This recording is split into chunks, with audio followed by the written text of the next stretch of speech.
Good morning.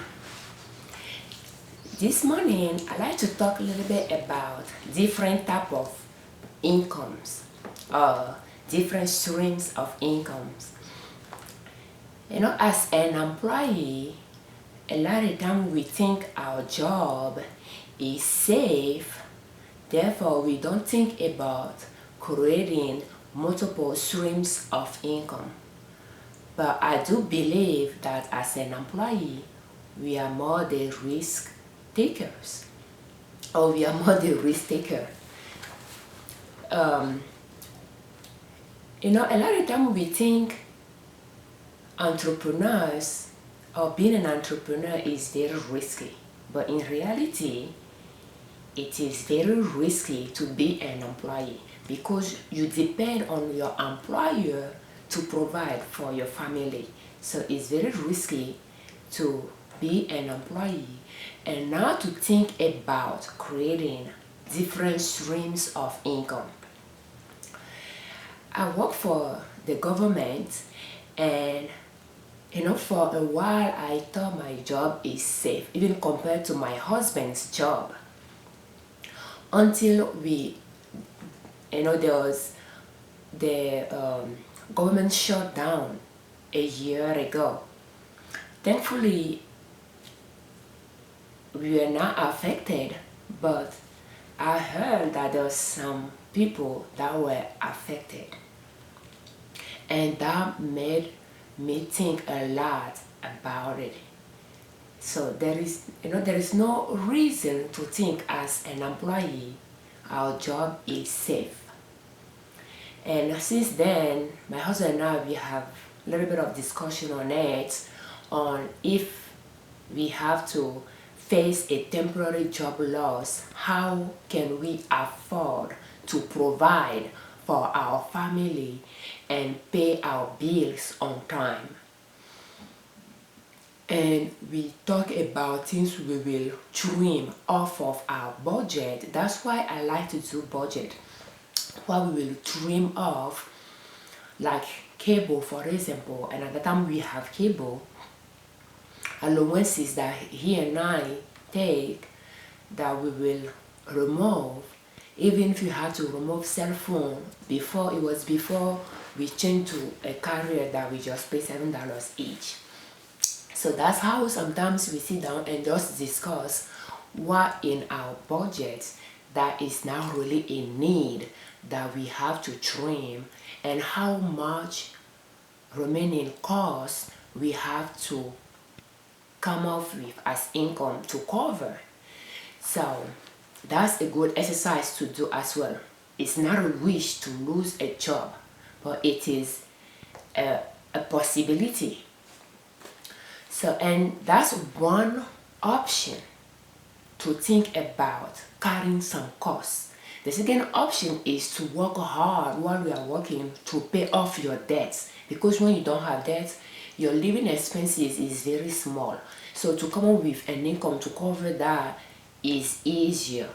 Another option is to have food supply at home, 3 to 6 months of food supplies at home that you build little by buying your staples and vegetables on sale. So, but it's not what today we want really to talk about. And another thing I wanted to point out, after the government shut down, a few months later, or toward the end of last year, my husband's company delayed some shift. So he used to work overnight. They canceled the overnight shift, and he wanted to move to another store that has the overnight option. And we just sit down and discuss, and decided that it's just better he stay with his company, his store, since he liked that he has been working there for years, to just move to evening time and reduce his hours. And it was a cutback on his income. But and we just decided it's just better for our family that way. We just need to trim our expenses so that we can fit our expenses within his income, because we live on his income and we use my income to pay off our mortgage. So that's those scenarios that life me to think about creating multiple streams of income so that I don't depend solely on my employer to provide for my family. So there is different ways you can come up with different streams of income. But what I'd like to point out today is you have to first ask yourself,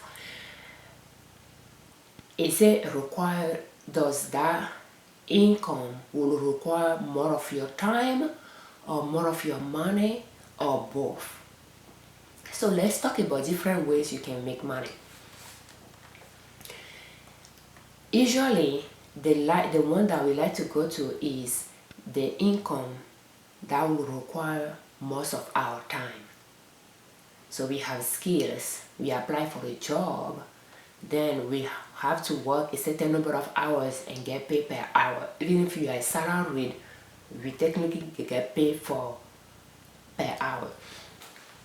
Or sometimes we even work more than normal shift without getting paid for the overtime as a salaried. So that's something to think about when you are salaried. You may not necessarily be making a lot of money if you are working more than 8 hours a day or 40 hours a week. There is a way you can generate income without being an employee and still trading your time for money. If you have a skills, like in the past I like to substituting. So it's a little bit about, like if I was a contractor, but it is an employee type of position, but you work the time you want to work. So you can substitute teach, but still you are trading your time for money. And in the state that I live in, the minimum requirement is a bachelor degree to start with. And in the city that I have worked with different cities around where I live, some pay $100 a day, some $95, some $80 or $85 a day. But then when I narrow it down, the number of hours that I work, I think it is a job that I like. I like being in education and environment. So when I'm there, that's something that I like. And while I was thinking about creating different streams of income after the government shutdown issue, I wanted to renew my substitution license or my substitution authorization and have a reading on hand in case I have to use it. But once again, it's about me trading my time for money. Another way you can trade your time for money is driving a bus, for example. I like to take bus to work so that my husband can keep the car to drive the kids to school and pick them all up and then to go to work. So, and the bus that I take, I believe they pay $16 an hour, but I like to apply for it as a part-time job to do in the evening or the weekend. And I don't know why, but that's something that I'm interested in. But once again, I will step back and ask myself, isn't that me trading my time for money? And doing that, I'll be away from the kids. If I had to work 8 hours a day, 40 hours a week, and then work evening or weekends driving the bus around the town. So that's something to consider as well.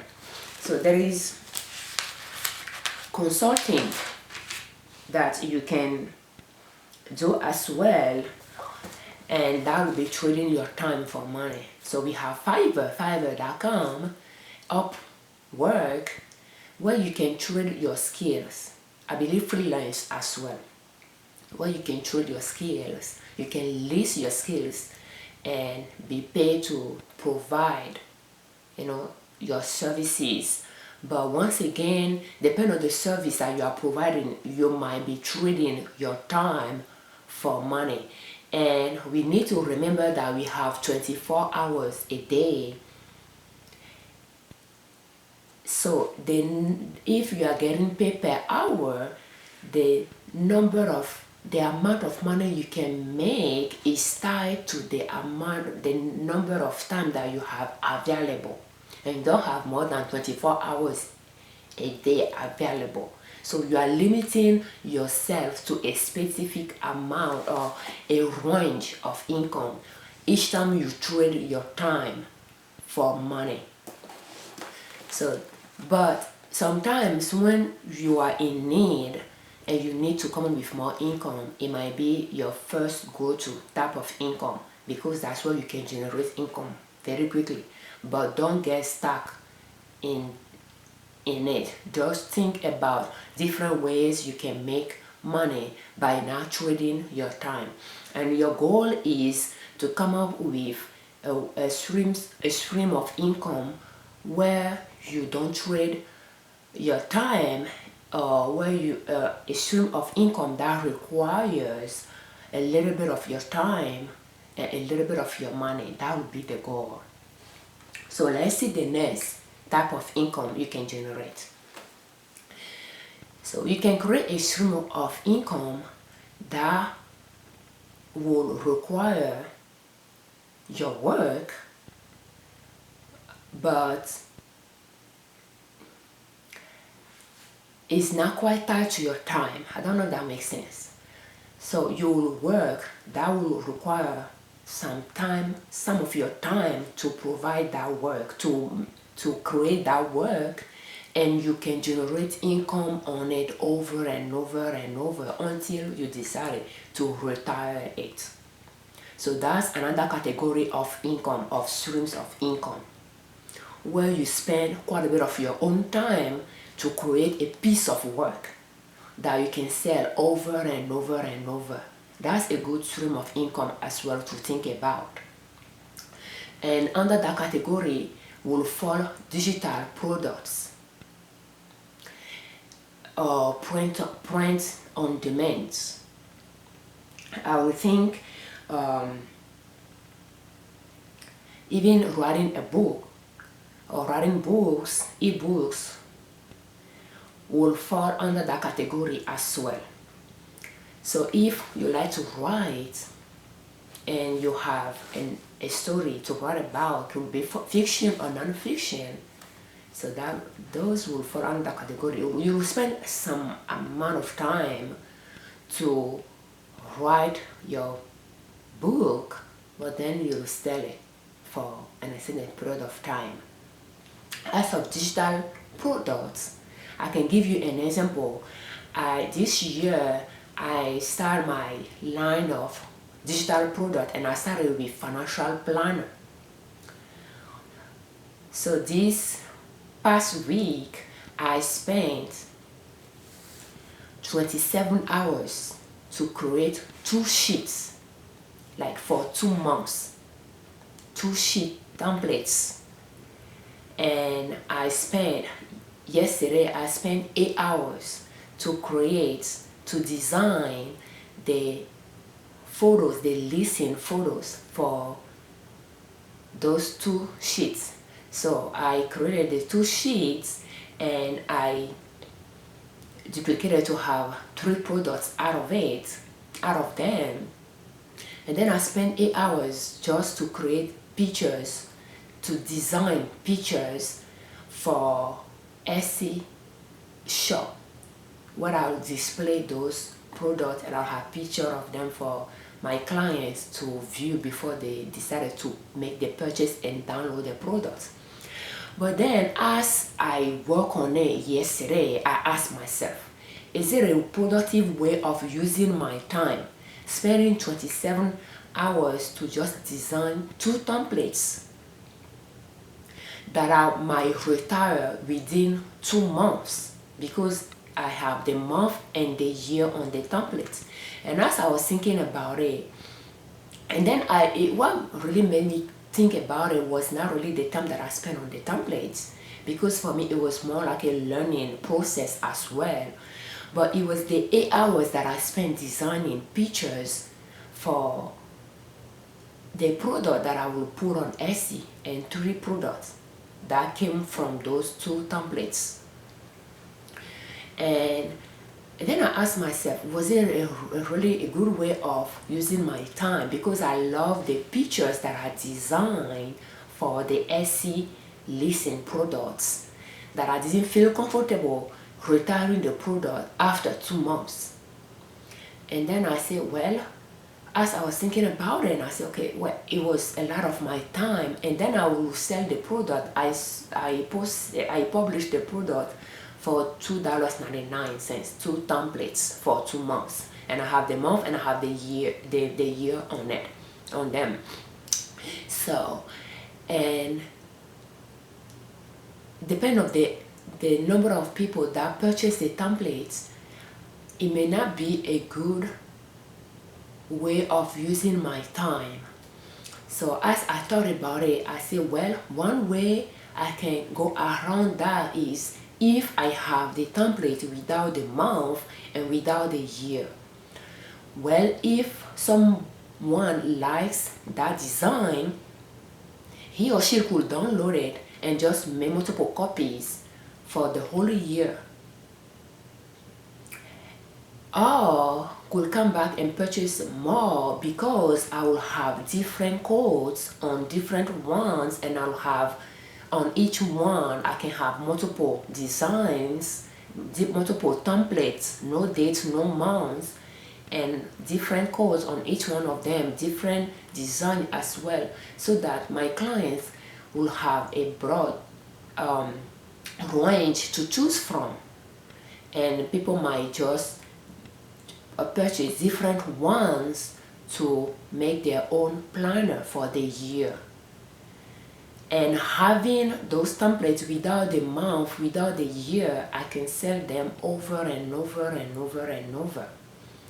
Or that's one option. I could have the same set with month and no year, and I can sell it over and over and over as well. So that's how, when you are selling your piece of art, you can decide, depending on the amount of time you spend of creating that piece, you can decide how you can package it, or how you can sell it in a way that you can generate income over and over on that specific amount of time that you spent working on that piece of work. So yeah, once you create the value that your clients might like, you might want to think about how you can present it to them and not have to work on it over and over and over.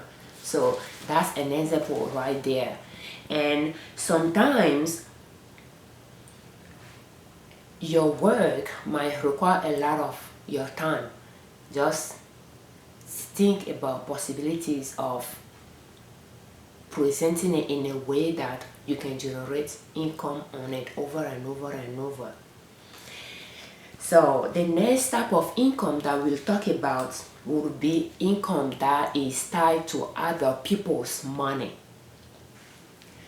So if you can create streams of income that will require little of your time, little of your money, but use more other people's money, that's you using leverage. An example of that is a rental property or Airbnb. So if you have a house that you pay mortgage on, whether or not, assuming that you have a mortgage on your house, but you have spare room, and you live in a college town where you can rent a spare room to a student, or you can just turn one room to an Airbnb, you can look up those websites that are specialized for you to on that, so that you can display your service or your rental room there for them to cover everything else. So you rent your room, and the revenue you generate from that, you can use it to pay a part of your mortgage, or you can go into a rental property. If you have a good credit and you save down 20% of the property value, a lot of banks will be willing to lend you money for you to buy your rental property. So pretty much you'll be borrowing 80% of the selling price by coming up with 20%. So your 20% is very little compared to the 80%. So that's you using the bank's money or investors' money, and you rent it out and you use the renter's money to pay the mortgage. Anything, the difference between it will be your profit, or you can just use everything toward the mortgage so that you can pay it off quickly and own the property in full. But that's you using the investor's money to purchase the property and using the renter's money to pay those investors with some interest, and everybody is winning in that. You will be having equity in the property. You can have a cash flow from the rents, and you are providing a shelter to your renters who cannot afford to purchase a property at that moment or at this moment, but are willing to rent. So you are providing them a shelter that they like, you are maintaining the property, and with the investors' money that you borrow, you are paying them on time and you are paying interest on it. You pay it off quickly, you'll save on the interest you pay them, and you'll have a cash flow and you'll have equity on your property. So that's you using other people's money to generate revenue. That's a good stream of income to create as well. So that's how you can create different streams of income to generate revenue, so that even as an employee, when there is a temporary loss of job, you don't panic thinking about how you can feed your family. But between all of those type of income, you have to ask yourself which one is easier for you to create. And as an employee, you may not have a lot of time, so you have to think about what type might require a little bit of your time that you might spend more time creating, you might work on or brainstorm on, or depending on the skills you have, you might just offer some consultings online so that you can generate some revenue on the side as well. And there is an example I like to give. I create soap. I like to make light soap and sell online. But when in the past, one of my bosses suggested that I go to farmer market to sell my soap, and I didn't really like the idea. It was a good idea, but I didn't like it because it didn't really fit my vision, and I'm not really good at marketing. But what I really wanted, it was not me spending my weekend in the farm market trying to sell my soap. It was not really what I was after. I wanted to make a product that I can sell online, because me going to a farm market after spending time making this cooking the soap and cutting it, wrapping it, and going to the farm market to sell it is me using my time to sell my piece of art, my natural products. So sometimes when you create a handmade product, which this will fall under, and that's you using your time to create that work, that art, that product, that handmade product, it will fall under the same type of category. You might want to think about the way you can sell your handmade products without spending too much of your time on it. Because when you make a handmade product, you'll make a big batch, but then you'll just sell it. It will be a while before you make it again. But going to a farmer market to sell my handmade product will be just me using my time as well. And I didn't really do it. I just sell my soap on my website and on Etsy. So those are just ideas to help you if you are in a situation that you feel you feel like your position is threatened, or you are thinking about quitting, or you want to have another source of income to supplement your full-time income. Well, those are different ways you can create streams of income to generate some extra revenue. And the reason that I came up with this, before I forget, while you are thinking about creating different streams of income, is a good idea you think about your skills, your passions, and your hobbies, and think about how you can turn them into money. That's how you should start. Turn your assets, the asset you have already, find a way to generate revenues from that before you start looking elsewhere. And some of them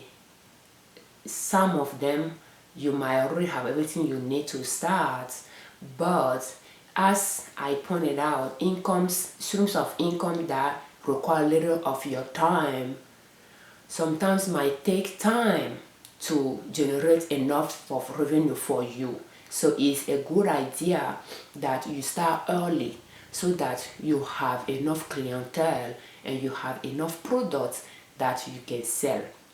And sometimes incomes that require a lot of your time might be why you might just need to start with if you are in need to provide income for a second income for yourself or for your family. And there is something I wanted to talk about. I just remember and then I forgot about it. But if I remember it again, I'll put in the description or in the comments. And it was a YouTube that I watched yesterday, and the lady, I like to watch her YouTube. She's an artist, and I like to show her, how you can design digital products, and I like to watch her YouTube a lot. And yesterday she talked about how you can quit your 9-to-5 job, and as I was commenting to her post, I wrote a long comment, and then I asked myself, well, it might be too long as a comment, it might just be a good post for my website, and I shortened my comments to post on her YouTube channel. And then I decided that it might just be a good idea to record it so that if somebody needs this piece of information, it might just be helpful to to put it out there.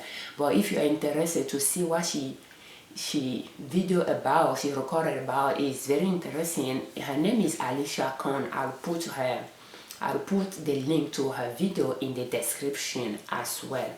And she point out different type of streams of income you can make, and some that she tried. So it's a good video to watch as well. So thank you for watching. I'm Everio Marie-ninette Liberman, creators of Marie-ninette Liberman's YouTube channel and owners of Nina's Soap.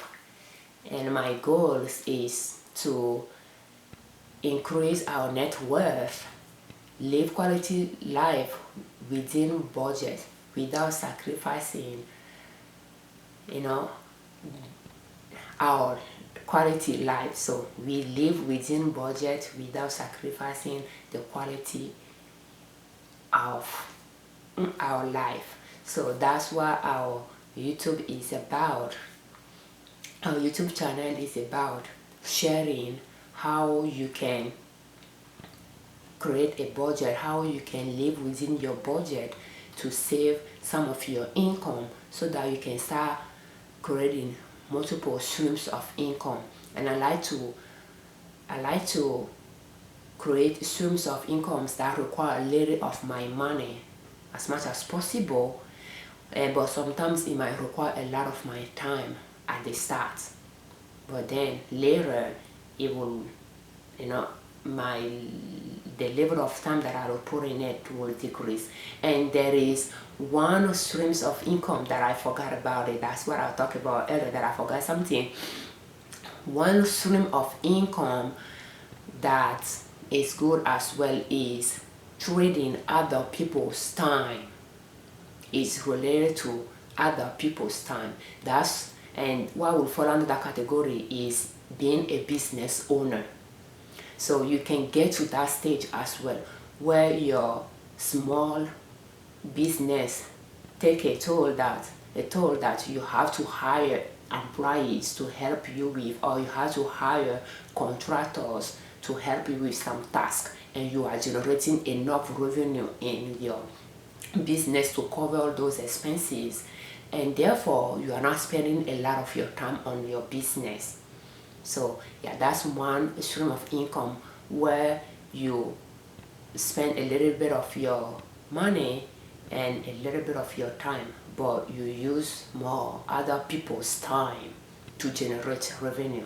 And sometimes print on demand can fall under that category as well, where you are now printing the t-shirt, the mug, or the handbag, or the tote yourself, but you have a design that you put on those products, and a printing company is printing those items and shipping it to your clients. So that's you using other people's time to generate some residual revenue for yourself. Thank you for watching.